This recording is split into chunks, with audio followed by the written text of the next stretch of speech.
Hello, my name is Stephanie.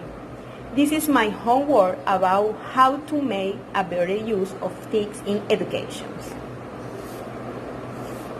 The first video shows us use technology every day. It makes life easier. We can save our documents.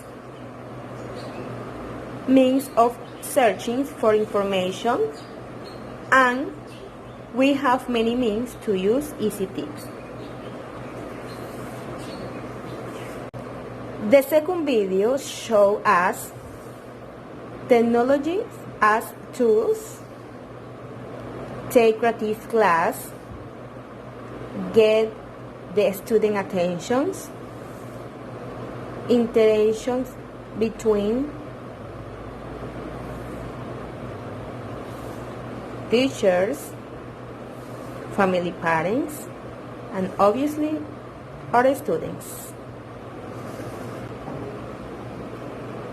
Both videos talk about use technology in the classroom, the importance of innovations, build skills in students, and facilitate activities in classroom and at home.